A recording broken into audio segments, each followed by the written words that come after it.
As I look upon my life, there's a passion inside. Heaven knows I'm living my dreams. As I look upon my life, there's a passion inside. Heaven knows I'm living my dream. Well, good morning to everyone. Thank you so much for joining in this morning on Talk with Joan. To everyone that is watching, thank you so much for tuning in. And this morning, don't forget to subscribe and to hit the notification button so that we can keep you up to date with what's happening and so on. We are here on the show this morning, Talk with Joan. And to those that will notice that I am not Joan, but I'm standing in the gap for Joan this morning, running the show. And thank you so much once again for coming and watching. I want to say that this morning we'll be like every other time discussing very relevant topics. And this morning it's a show like no other. We are going to explore the topic of mental wellness. And this morning I have with me two dynamic ladies in the person of Sashi Chetty, who is an industrial psychologist, who will be talking to us this morning, as well as a life coach in the person of Daneill Campbell. Ladies, welcome. Thank you so much for making time to be here this morning. I believe that we're going to have an awesome show this morning. And so we're going to talk about mental health. We're going to talk about the topic mental health. We'll explore the different types of mental health issues that people are faced with. But most of all, we'll look at the end of this. We will see how people have survived coming through this with flying colors. And that is what I'm excited about, because we are going to make inroads into helping our people this morning. And so, as by way of introduction, I read a white paper that was authored by Sipilele Ngusi and Douglas Wassenaar, and it was a white paper on mental health and COVID-19 in South Africa. And it showed that prior to the pandemic in 2018, 1 in 6 South African people at this stage was already suffering from either post-traumatic stress disorder, were depressed, were on drugs. 1 in 6 people, which is it's a high number considering where we are as a country. They also went on to say that 60% of the people were possibly dealing with this. So in that, 60% of the people were dealing, and 27% of people who really had hard mental health issues, for example, like schizophrenia, bipolar, only 27% of those people could receive treatment. And which was a scary case, because they say that out of our hospitals, 50% of the hospitals that offers mental health programs or has facilities and services, that there's no psychiatrist or psychologist there. And this begs the question, they say in the paper, that it's time that after the whole lockdown and all this thing, it's a real good time to start looking at how we, as both a church and organization, how your workplace, how the hospitals can capitalize on the fact that now is the time to really get out there and address the problem and also provide these services. Because I can just imagine that number probably went up by now. Because you can imagine all of us were affected in one way or the other through COVID, whether it was a loss of a loved one, whether it was a loss of a job, whether it was retrenchment, whether it was people that you know who passed away suddenly. So all of us were at one point connected, and I can just imagine the fear that people had. People started going into, they became paranoid. You go into their houses, you must sanitize, you must bath, you must get the PPE clothing on. And so people really became aware, and some people really started to view this thing very seriously though. But also people started fearing the fact that they might die. And you can't blame them for it. And so I can imagine that their numbers went up. Can you imagine how people were feeling when they lost their jobs? Yes. Can you imagine how people started feeling when retrenchments were on the cards and the companies are no longer financially viable and companies had to close? Certainly it had an impact on our mental state at that point in time, because you need to now start wondering, how am I going to pay the bills? How are we going to feed the kids? What are we going to do? What if my husband dies of COVID? What if my wife? And so I think that number has escalated over and above every other thing. What about the fact that people had to start traveling back to work again? Now they must deal with traffic.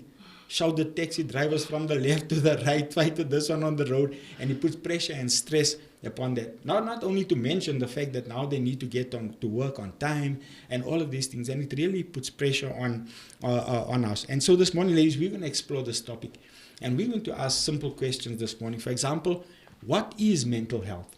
What is mental health? And I'd like to open up. You can just say as you carry on. I'm not going to specifically say who should answer, but just feel free just to let's get into this topic, delve into it, explore it, and then find solutions and help our people. Thank you so much. Daneill, you care to go? Yes. So hi, my name is Daneill Campbell. I am, like Pastor Neil said, a life coach. I'm also a wife, a mommy of 3 kids, and I like to joke and say they drive me crazy most of the time, and that's so true, eh? Having 3 young kids. I'd like to say that I actually got this definition from the World Health Organization. What is mental health?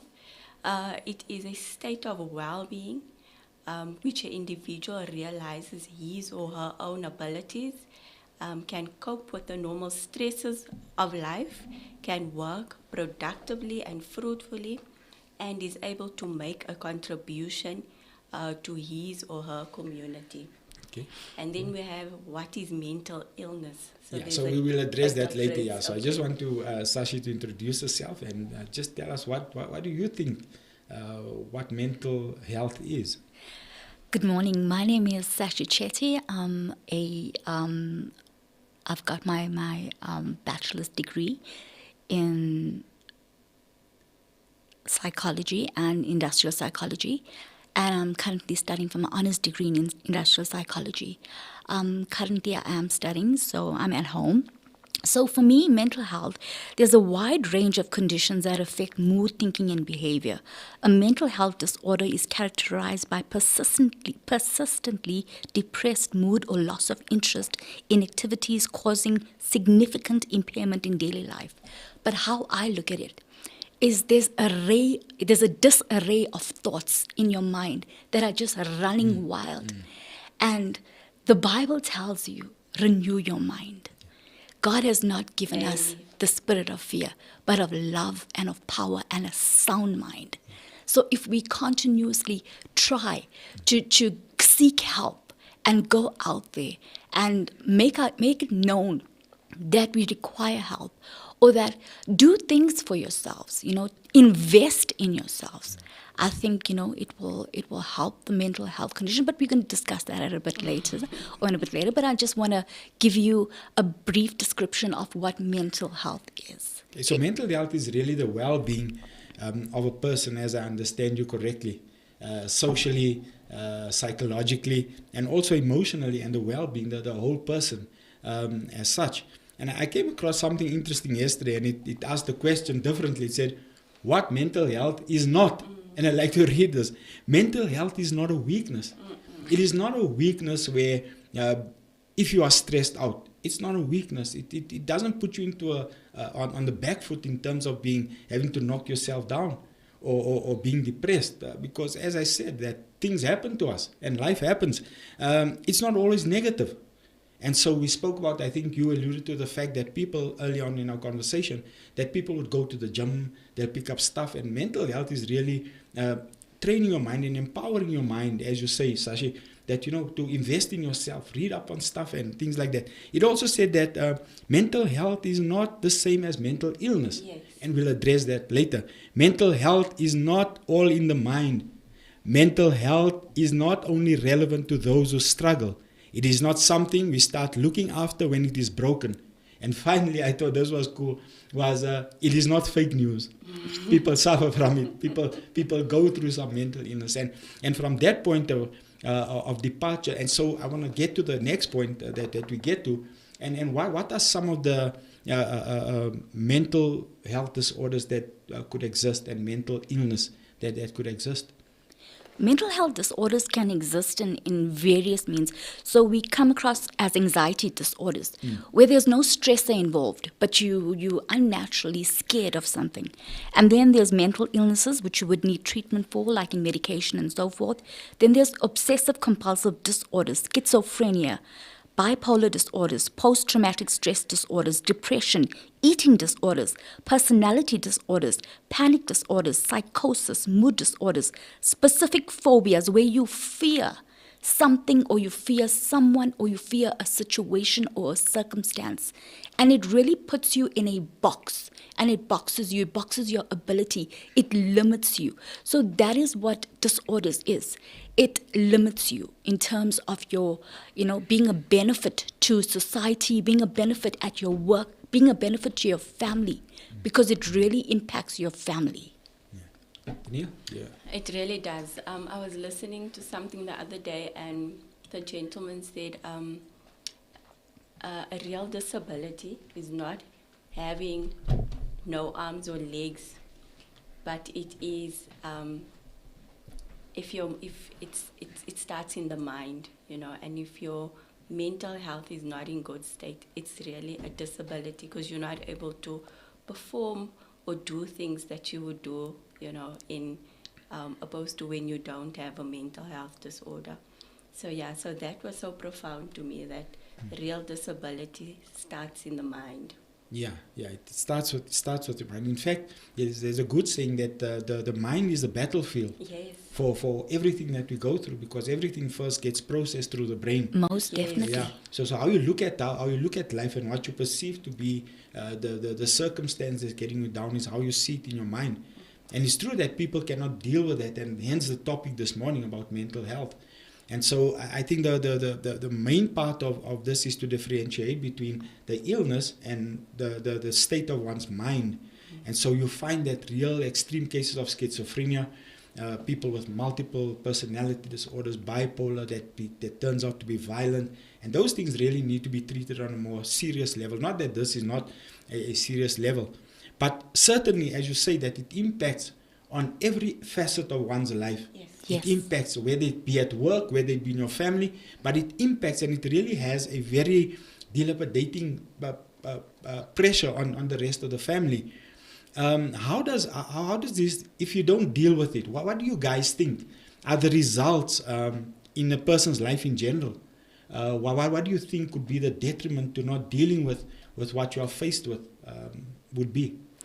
Well, without treatment, the consequences of mental illness for the individual and society are staggering. Untreated mental health conditions can result in unnecessary disability, unemployment, substance abuse, homelessness, inappropriate incarceration, meaning that you have to lock them up and throw away the keys, if you can put it that way, and suicide and poor quality of life.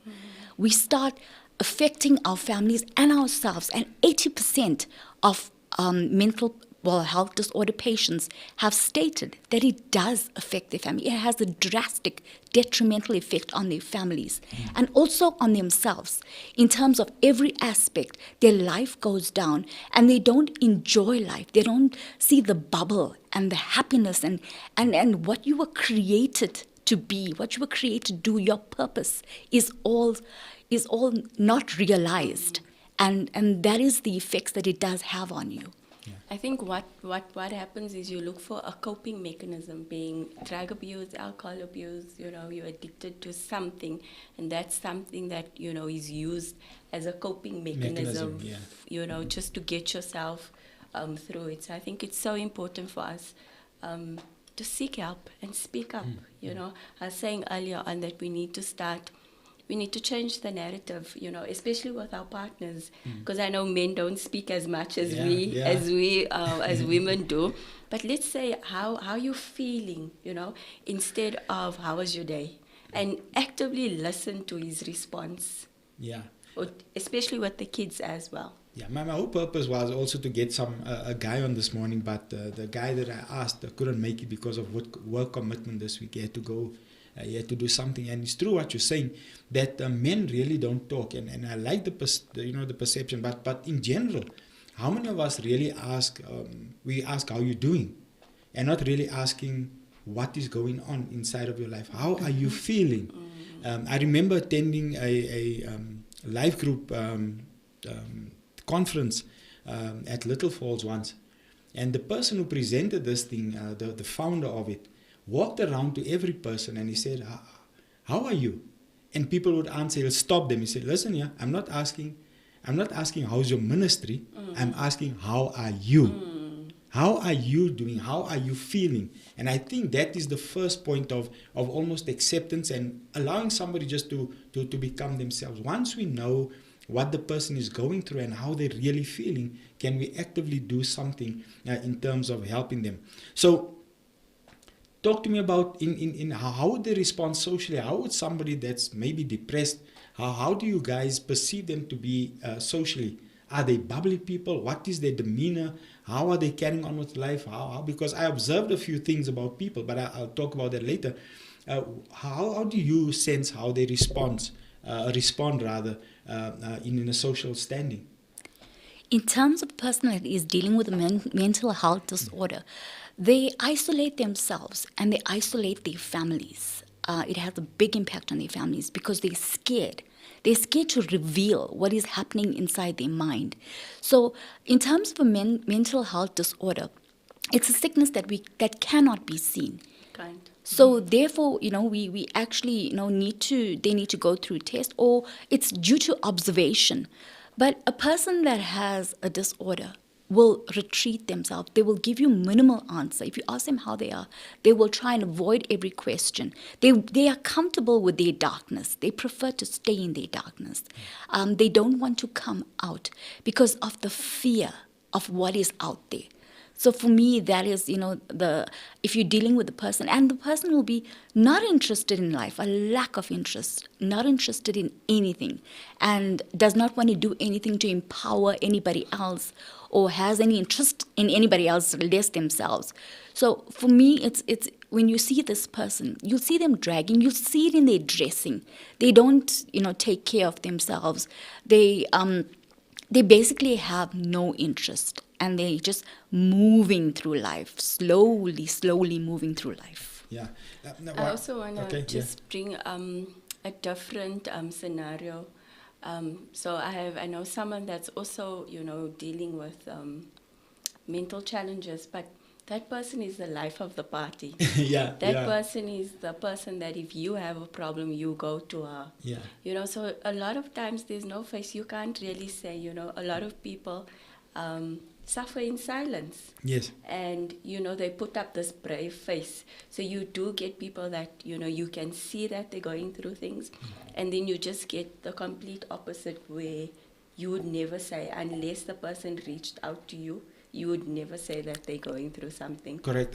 And I think that there are a lot of people hide behind the smile, Yes. And as we established earlier on, that people think it's the same show. They want to put on this brave face. Yes. They're the guy, they're the lady in the thing. And sometimes you find that they try to disguise their pain or disguise what they're going through with this over bubbliness, this over excitement for life and all of those things. And one can't help but wonder if we look at the news over the last, and I think the first person that we're exposed to was Robin Williams, the actor. Yes. He was a comedian by nature. People loved him. His whole personality was, but the guy was suffering in silence. And I think that's one of the things. And there's a question that has come through this morning from Junita that says, how will people see that it's not a weakness? What will we do from where we are so that people don't understand or perceive it to be a weakness? What can we do to ensure people that, listen, what you are faced with now is not a weakness? What can we do from a psychological perspective, from a counseling perspective, from somebody who's just here? What can we do to reassure them that this is not a weakness? What we actually should do as a community, as a family, we should embed a safe and inclusive learning culture and environment. So we include providing social and emotional skills programs, providing timely support for those with additional needs, involving people and families in decision making, involving people, giving counsel, supporting somebody until they reach their peak where they can manage on their own and they can cope with the stresses and they can cope with life itself and the challenges that life would bring. Do you think we are doing enough in terms of that? Is there enough being done? I don't think so, Pastor Neil. I think, I was saying to you guys earlier on that, growing up, you're taught to take care of your body. Yeah. But no one teaches you how to take care of your mind, and that's so important. So as parents, we need to start introducing these things to our kids, but also normalizing these kinds of conversations, especially with the youth. Yeah. I think it starts from a young age, and so that they don't wake up one day and, life just feels too much, and it's so easy for them just to take their life. It's something that we teach our kids to take care of their body, to wash every day. We need to teach them about meditating, praying, all these other things that we'll chat about later on. But it starts with something that I do is I go to youth centers and schools, and I teach on holistic wellness, where we take care of our mental health, physical health, emotions, because all of those things play a big part in who we are.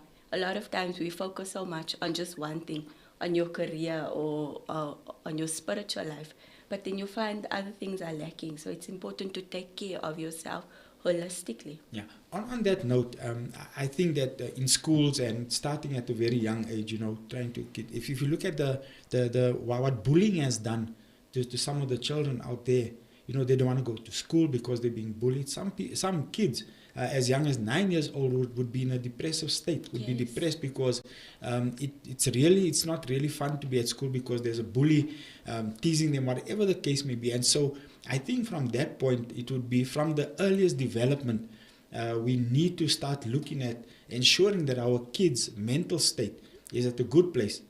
But the real thing is that how will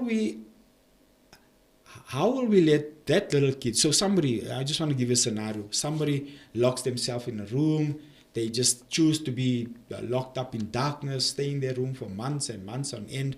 And so for them, they have already told themselves that I won't amount to anything.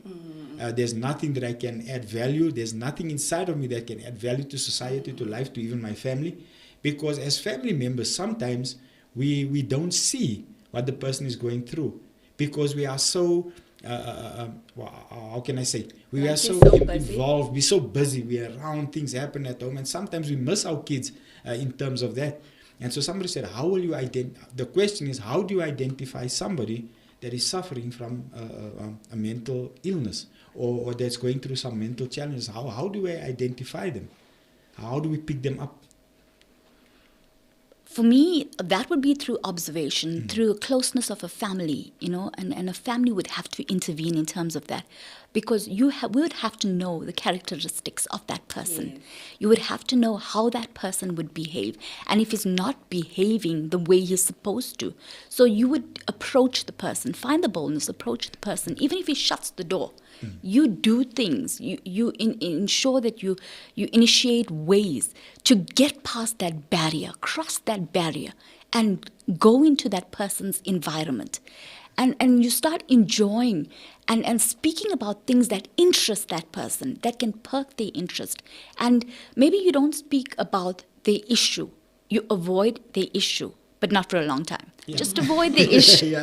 Just avoid that issue for them. Don't target them immediately and tell them what is wrong with them, but rather encourage them, help them, teach them, guide them, show them the way. And I think, it's a good thing having elders, in the family, because you know your younger ones. Yes. So you said something there that your kids are driving you crazy. You must watch what you're saying. You must watch what you're saying. I was almost crazy, Pastor. Almost. Talk to us about just from your experience for that mom out there. How do you deal with this? You've got a busy life. You're up and down. You're going to work, making sure things are happening. How does Daneill deal with it? So I had my boys just 2 years apart. So at one stage, it felt like I had twins because both were drinking bottle, both were still on nappies. And they're both boys. So you can just imagine. Yeah. And so for a long time, I was suffering in silence because a lot of people would see the smile, but behind the smile, I was breaking inside. And I felt very alone at that point. And that's why I found myself on this journey. Eventually, after years of going through it, I thought that, no, this can't be life. God definitely did not put me on earth for this. And I think my pain has now become my ministry. Okay. That I now have a daughter as well, so now it's three Three. of them. Hey, Can you my imagine? goodness. Yeah. But yeah, it's such a joy, but it's just being intentional. And as mothers, it's so important for us to fill our own cups first. Yeah. Because if we don't fill our cups, what we pour out is what's inside. If Most we're running definitely. on empty, we're pouring out the anger, the fear, the bitterness, all of those things. So it's so important for us to fill up our cups so that we can give that to our children. Okay. Sashi, you mentioned something in our discussion earlier on offset. You said that you were in a work environment with somebody who had a mental disorder. Talk to us about that and what happened and how did you deal with that? Yes, I actually had, worked with many people with mental disorders. Hey, my goodness, where were you working? Must have been a tough environment. But I'm just going to touch on this one specific person because I felt this was the extreme. He was demoted from a management status to work in a call center. I suppose maybe, the management was advised that put him in a less stressful situation to deal with his mental health disorder. Because the bank, I'm not sure, I don't have any information about this, but it could be, that he was, in the interim of applying for a disorder benefit or something like that. So he was still working. Okay. And he was working in the call center with me. And he would do stuff that was beyond what I could imagine.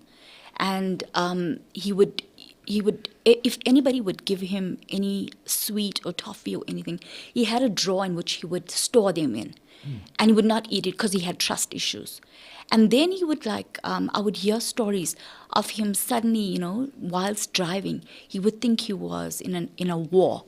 And he would push his families, get them undercover and so forth. Or he'd hear shooting and he'd hear, stuff that is happening around him. Or he'd be in a fantasy or in an illusion state. At that moment in time, I did not understand mental health disorders. But it actually, helped me to want to study what it was about. And I observed him. And I often brought to management's attention, it's actually it's not a good situation to have him there because it's a stressful situation and it's having an impact, even more of an impact on his mental health. I'm not sure what had taken place, but suddenly I got to work the one day and he was not there. So I'm not sure whether it was addressed or my concerns were taken into consideration. But all we can do is, while I was there, I comforted him, I prayed for him, and I showed him the love and the attention that a colleague would give to him and help him on his journey. So hopefully he's out there and he's recovering, and wherever he is, I just wish him all the best. Yeah. And tell me, weren't you scared? Absolutely. Every day. More than him, I think I was like in a taxi. I would pray every day, fervently and always, often.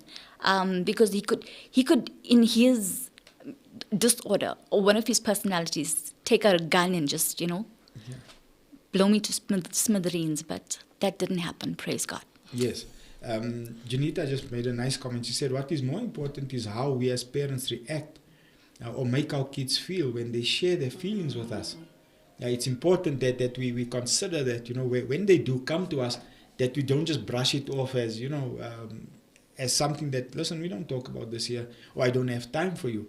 And I think it's a very pertinent point that Janita raises there as parents.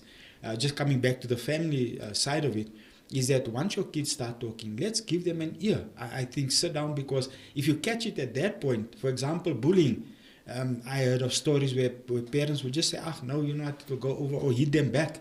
But it's not that easy as hit them back and fight back. It's not that easy. But what is exposed to because of the peer pressure that would exist. What about divorce? There's a divorce and the children are traumatized sometimes into their adult life because of what had happened. Because every child desires to have mom and dad together in a safe environment, and here all of a sudden their whole life is disrupted. And if you don't catch them early, it's things that will carry through. So what can we do to fight this? What do you guys think are practical things that we can do as for a community at large, as organizations, as workplaces? And I've seen recently, maybe in the last 5-6 years, that the workplace has now got eye cares. They got people that you can go and talk to. So from their perspective, they are doing something to make sure that their workforce is in a good mental state of mind. And I think it's commendable that they are doing this. I don't know how people are responding to it or how busy it is, but I think it's a very good initiative from their side to make sure their workforce is sorted out. I think it was about a month ago, when they were also on a Monday, they usually have the psychological feature on, I forget what they call the program, on 702. And a guy made a comment about what China is doing currently in terms of making sure people, that the Chinese people are by nature the insomniacs, so they don't sleep. And the government has gone on and they started this initiative where they are acquiring about 100 buses that will be fully, it will be made into a luxury bus. You'll have little pods and compartments close up. And what they did and what they want to do is, for those people that can't sleep, and they're hitting the whole of the market, not only the middle class, but they're hitting everybody that can afford, or rather that will buy a ticket. So what they want to do is, and what the initiative was, they wanted to give people an opportunity, at least if during the day, to sleep for 3 or 4 hours. And so this bus would go on a scenic drive. Your thing is this luxury out. They've got the pod there, you've got earphones, you can sit there. The only thing they will not allow is that you take your phone or laptop on there. So what they're creating is a place where people can just go and take it easy. For 3 hours, just ride around the scenic view. And this is what they are doing. So I think there's a lot of innovation that's coming through in terms of helping people from a work perspective. Also, they're trying to sell it off to their medical aids or their medical scheme that they have there, so that it can be part of a outreach or something they can do, something practical to make sure that, because if you don't sleep, you are stressed out. You need to go to work, you can't go to work tired. And so that was their initiative, that they're acquiring all these buses, a double-decker bus that has a pod that is soundproof. You get in there, and for the next 3 hours, whether you sleep or not, but you have time for yourself for the next 3 or 4 hours. So what do you think are some of the practical things that we can do to fight mental health and to fight what we are dealing with in our society in terms of mental health? For me, I think it's imperative for us reaching out. I think that's the most primary thing, an inexpensive thing that we can do, is to reach out to somebody, and then to have initiatives in terms of wellness and employee wellness, or wellness of your. Or sometimes, just the old-fashioned method of just getting down on a Sunday with your family, extended family, and finding out what's happening in each other's lives. What can we do to help each other? We may not be able to help or be, the primary assister, but we know of somebody that can help and can assist. And it's also knowing mental health disorders. What are the characteristics of it? What is it? What is the personality of a person? How is the person differing? What are the challenges they're going through? And what is happening in their lives? I think for me, that's important, is knowing and deciphering exactly what to do, putting into action something, and not just sitting back, and celebration of each other. To celebrate each other is the greatest thing, and especially to celebrate yourself. I definitely agree. I like this quote that says, create a life that feels good on the inside, not just one that looks good on the outside. Okay. Yeah. And I think, in the age of social media, everyone just shows their best sides, but it's so important for us to take care of our insides, But some practical steps, I just want to share that the cognitive triangle. So our thoughts become our feelings, and our feelings becomes our behavior, and it's a vicious cycle. So we need to really think, what are our thoughts? What do we think about, most of the time? Yeah. And to actively change that. And, when you're feeling overwhelmed, I have a few things that helped me when I was in a dark space, and that I still do, because wellness is a state of being in good health, especially as an actively pursued goal. So it's something that you need to do continuously. It's not a once-off fix, but you need to do it continuously. So things that I did was to create a morning routine, pray, worship, meditate, sit in stillness, scan your mind, your body, your thoughts. How am I feeling? To be self-aware. Why am I feeling like I'm feeling? To be physically active.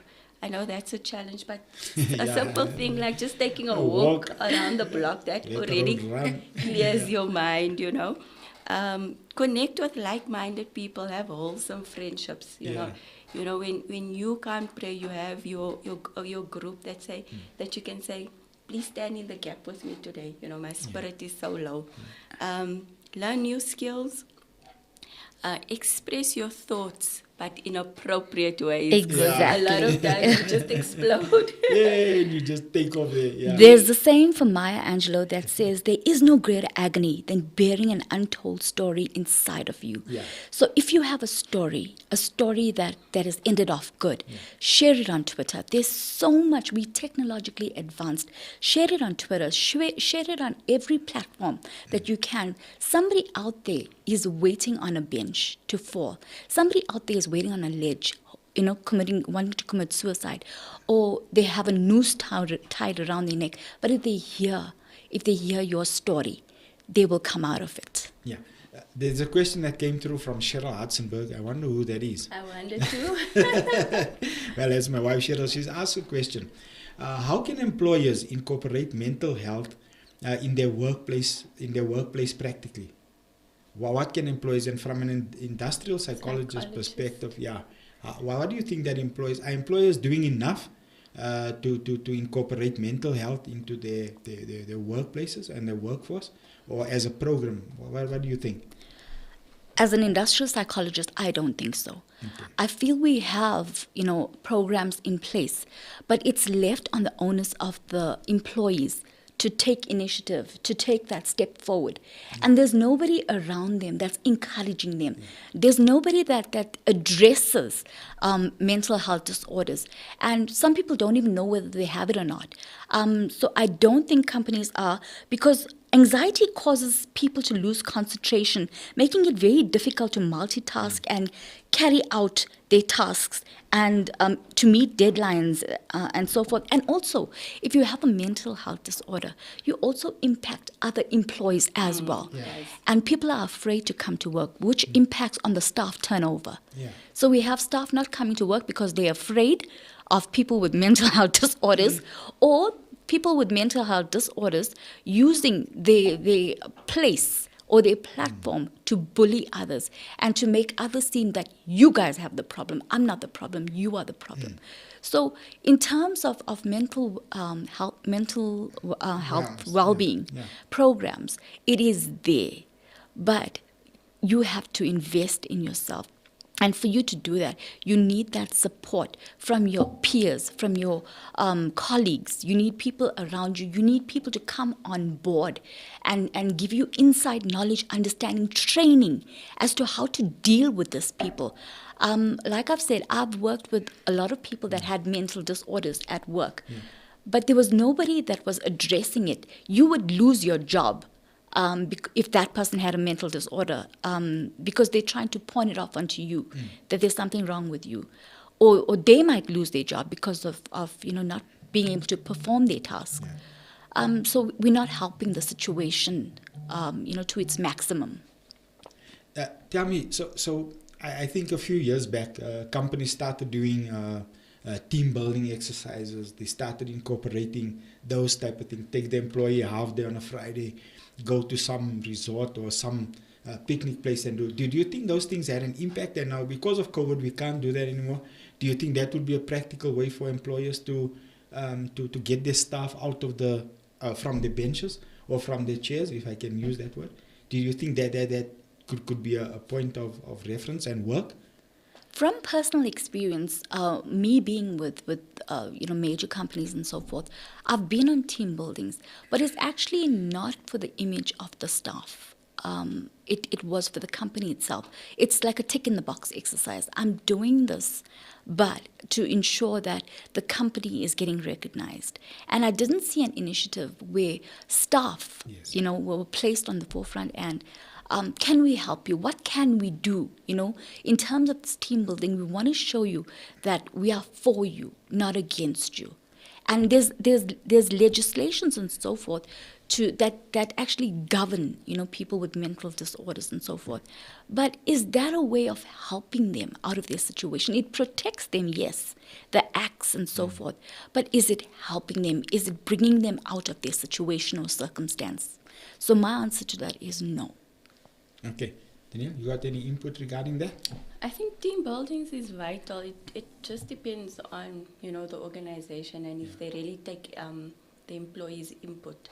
If you get to choose what you want to do collectively as a group, I think team buildings and just going out, because I think especially for mothers that now work from home with the kids there, it became too much because now you are constantly there in that environment when we had the hard lockdown. So I think going out to work, dressing up, showing up for yourself, and doing stuff for you is so important. But I really think team buildings is a good way of connecting with the staff, but if they get the staff's input. Okay. So from a coaching perspective, Yes. that is what you do.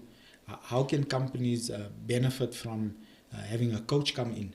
Because I think sometimes what companies would do is they'd center the whole team building around performance in terms of work. Yes. I don't know if that was the mindset or the thought behind it, but I feel that maybe they should center it around more on the person Yes. than on the work. Yes. You know what I'm saying? I Most agree. definitely. Yeah. Because I think, if a person is not in a good state of mind, everything suffers. Their work also suffers. Yeah. So that's why I like to emphasize on holistic wellness. So not just focusing on your career, but also focus on mental health, physical health. Your emotions are such a big part of who you are. So helping your staff or your employees deal with things like that can only make them more productive. Okay. So there's just a comment. I just want to go to the lines quickly. There's a comment. It says, Junita says, sit down with your family at the dinner table and just connect with each other. Yes. I think Especially in the new age of Yes. technology. Yeah, Yes. yeah, Everyone's no. on their phones. Yeah, put the phones Exactly. away, sit around the dinner Yeah. table. This is dinner. Everyone's phones in the dining room, wherever the case may be. Then there was one. How do you know when you should cross the boundary between allowing someone to feel what they are feeling in order to be at peace and intervening? When do we know, or how do we know when we should cross that boundary? When do you go in there? So you observe. I think what the question is, when are we going to allow, or what boundary, when is the turning point going to come where we will go into somebody, cross the boundary of that person's privacy, or not, rather his privacy where he wants to be isolated, alone, and to allow them to express what they're feeling. When do we go in there to intervene? I think is the question. For me, I would set thresholds. There is certain instances where you allow somebody their privacy, but when you know it's boundary, or it's on the boundary of them taking their life, or we losing that person, I think that is when we should intervene, and that is when we should try every possible advice that we get to assist that person. I would also say that, we shouldn't wait too long, because a lot of times you leave them and eventually they're in such a dark space. It's so difficult to get out of that place. It's just how you do it. I think that matters. If you see someone sleeping for a day or two, that's okay. But now if it's happening for weeks on end, if it's someone Yes. that you're living with, then Yes. you know that, no, that's not okay. And I think as someone that cares for that person, you're allowed to overstep that boundary. Just yesterday, as a point of reference, somebody noticed something in conversation, And one of the things was a tweet that was posted. The tweet read something like this: "I can't wait for the day when my soul departs this body." Sure. You know, it wasn't meant to as a suicide threat, according to the person, but everybody else was there. And somebody picked that up quickly, and during an interview, they picked it up and they said, "Listen, you need to talk to somebody quickly." So there are times when we need to respond very quickly. There are times when those boundaries, in terms of helping that person, we need to transcend those borders, and intervention needs to happen before it's too late. And most of the time, those interventions are, the person might not want the intervention to happen, but it's necessary for where they're going because of the impact that it leaves within that. So we're going to go, we're running out of time almost. Yeah. So there's a few things that I want to ask.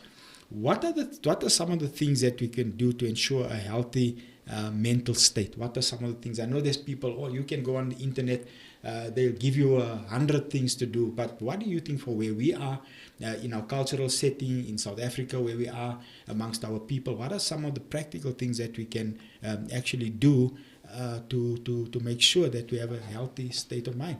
Because my belief is whatever you put into your mind becomes what you do. Yes. So I think it's Ravi Zacharias that says, and based upon your socializing and your social engagement with people, you become the sum total of the 5 people that you connect to.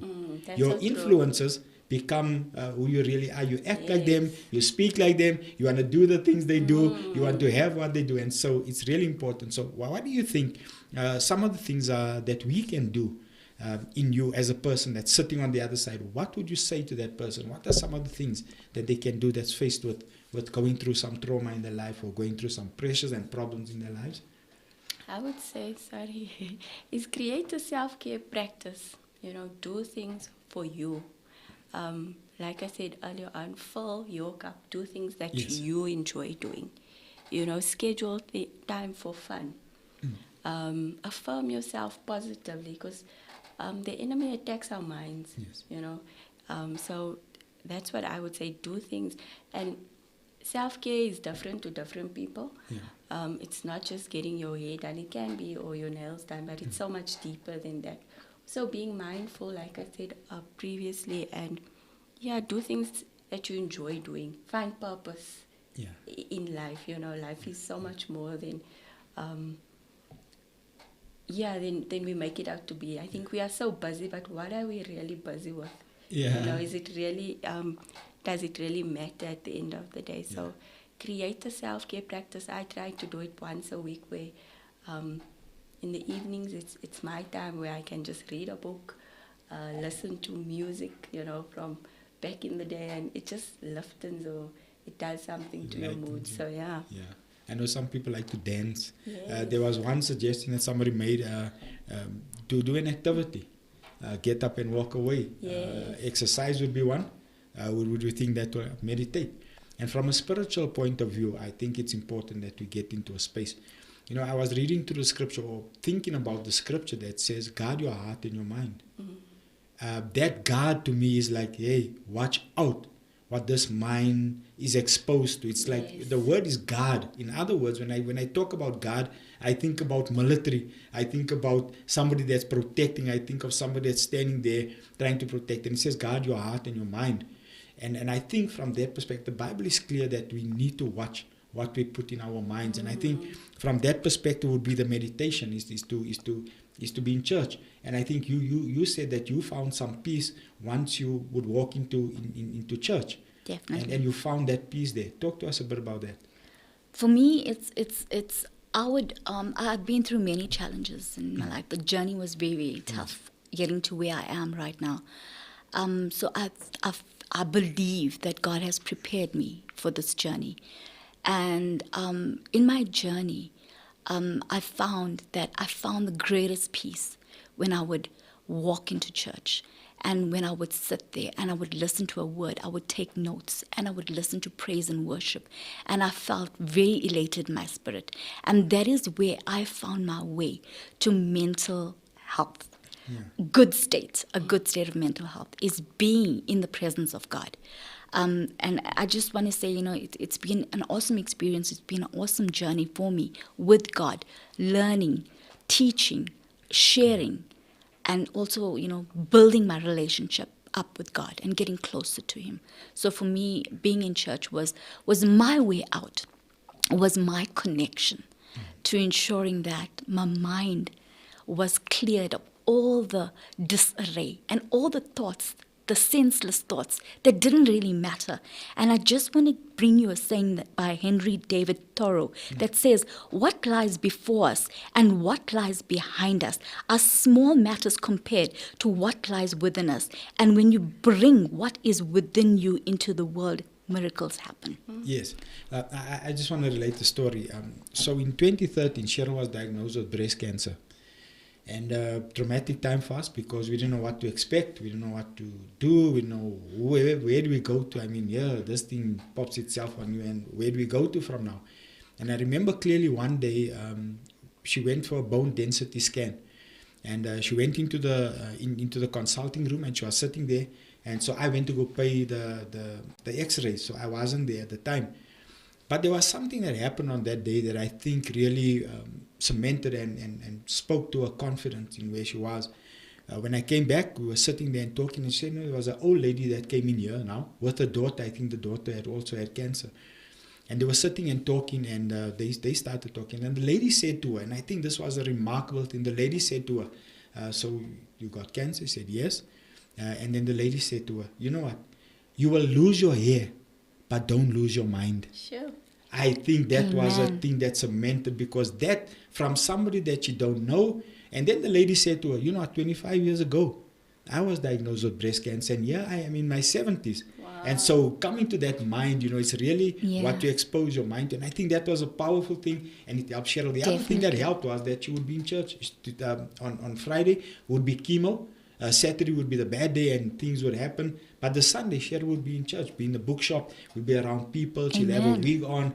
So I think there are certain things, especially from a spiritual perspective, is that we need to connect to where we are, because I believe that God can do all things in our lives. And He's able to, because only His conviction. Remember, we only heal once we self-acknowledge. We acknowledge self and where we are, and we can then positively do things to change. What about being grateful?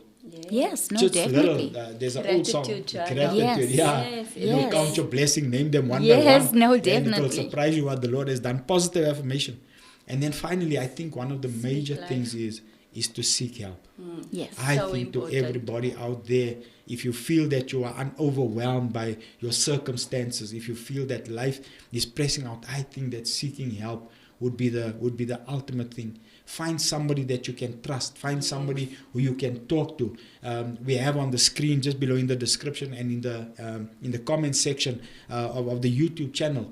There's the South African Depression and Anxiety Center. Yeah, call them. There's Lifeline. If you can't get all of your pastors, if you can't get all of somebody, or you're too afraid or that they might stigmatize you or whatever, call those helplines. There are helplines that run 24/7, and I think the ultimate thing is to seek help. And remember now, seeking help comes from you decide that I want to get help. And I think most people find their breakthrough and they find their solution to their problems once they really get out there. Yes. And they reach out for help. It's not like somebody's coercing them into being forced, because people who are forced to do something don't do it out of their own will. Yes. I think it's an important thing. And then seeking help. Are there any stories that you guys can relate to someone out there? Some encouragement that you can give to somebody out there? We have 4 minutes left that you can encourage somebody with in terms of what you've experienced. And I just want to start. So a few years ago, a young girl, probably about 22 or 23, walked into my office. She had just lost her grandmom, and she was at the dark space, sleeping the whole day, not eating, not doing this. But the connection with the grandmother was very, very, very, very tight. And the loss of a grandmom, she was just literally lost. And she came and we sat down. She started speaking, not really wanting to speak to me. Her mama asked her to come. And to make a long story short, after a few questions, the question that I asked, what gives you the will to live? At that point in time, she didn't know, right? She didn't know, because she's in a dark place, because that is where people who are depressed goes to, in this dark place. And we explored it and we started speaking. And you know what? God miraculously took her out of that to a point where I don't know what the next step would have been, but God has healed. So I know that when you start speaking to somebody, finding somebody you trust, I think that will help. Then the other day we had a conversation again. So she's one of the people that usually send me a WhatsApp of encouragement. And so we were talking, and there were little things that you can do sometimes. And what helped her through that, where she is now, is that she can reflect, because once somebody overcomes something, they're empowered. Yes. And they have reference and they can go back. And so now they're empowered to help themselves and deal with what the circumstances are. Because once you look back on what you've overcome, if you look at the bridge that you've crossed, and you look at the next bridge, it becomes easier because I've crossed that one already and I can get there. And so little things, she was a bit overwhelmed with the kids, they're working from home and all that. And simple things like, listen, the kids don't want to be inside all the time. When they come, go into the yard with them, play football with them, run around with them, let alone take a walk with them, just for them. And you know what? There are little things that can help. And so everybody, I want to say to everybody out there, talk to someone you trust. There's many stories that I can share here with you. But because I don't have the explicit permission, I can't do that. So are there any stories that you can, encouraging stories, motivational things, experiences that you had that will help somebody out there? I'm going to briefly speak on an experience that I had. It was a friend, almost like a brother. He absolutely outgoing personality and had everything going for himself.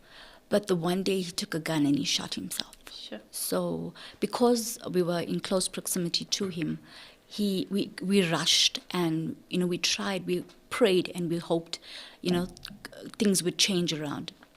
And he actually passed on, but he passed on in my hand.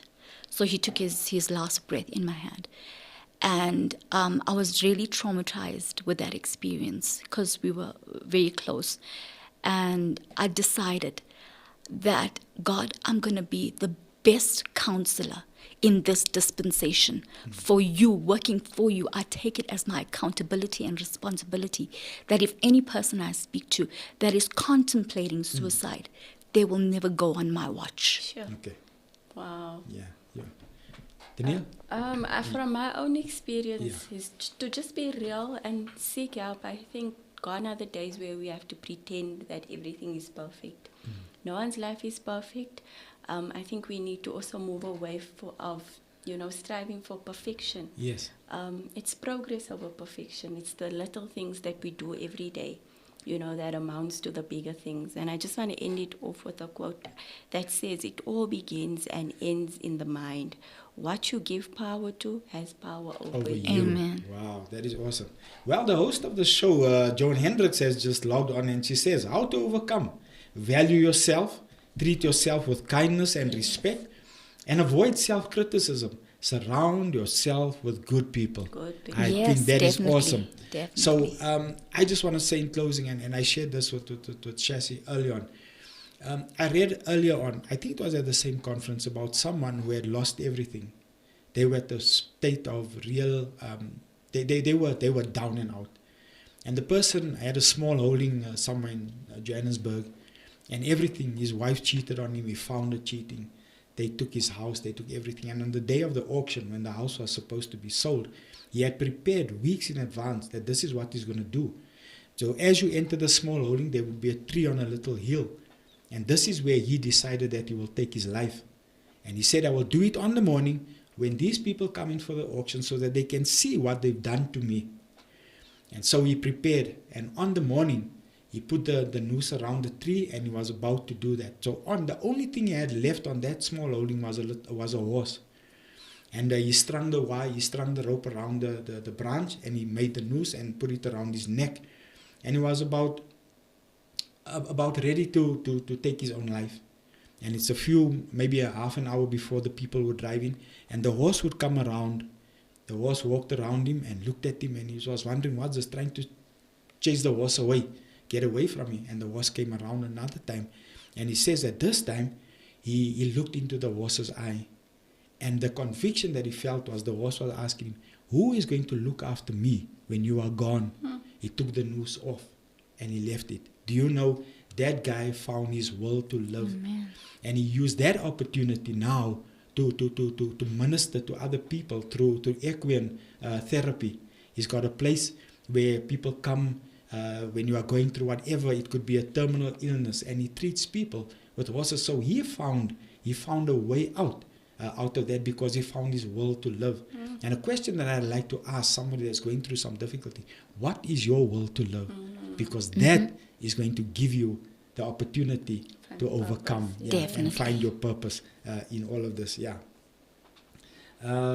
Janita says the power of a subconscious mind that can bring us to something, and our subconscious really is where everything sits. And I think that where we are, we've got so much work to do. There's so many people who are hurting. There are so many people that don't know how to get out. And I think that from our side, as I said, all the numbers are in the description link below. Please follow that numbers. The office number, Crystal Church office number is also there. We are ready and we are here. Talk to somebody. Come out and speak to somebody. I want to tell you that your life matters. Your life matters. Your life matters. And we are here to assist. We are here to help. And we just going to run this race. In fact, May is Mental Illness Awareness Month. And I spoke to Joan yesterday, and I said, you know what, can we do something for May? Because what I'd like to do is we'd like to get guys on board, because as we heard that men don't like to talk. They say tigers don't cry, but we're going to change that. So we'd like to have men engage around that, because we face things through as well. We go through things as well. And we don't really talk. I don't know, there's a stigma attached to it. And it would come across as a weakness. So I want to say, guys out there, listen, talk to somebody. Your life matters. Thank you so much for tuning in. We really value and appreciate the time. Thank you to everybody who's put a comment. I want to say we couldn't get through everything. Can you believe that an hour is over? Wow. Shashi, thank you. Sashi, thank you so much for pleasure, coming. Neil. Thank you for your input. Daneill, thank you so much. And we pray that God will bless you in the areas of your expertise. Whatever you do, I think it's going to be awesome. And we'll see each other again on the show. Thank you so much. God bless you and have a super duper day. Today is a good day to be alive. Bless you. Amen. As I look upon my life, there's a passion inside. Heaven knows I'm living my dreams. As I look upon my life, there's a passion inside.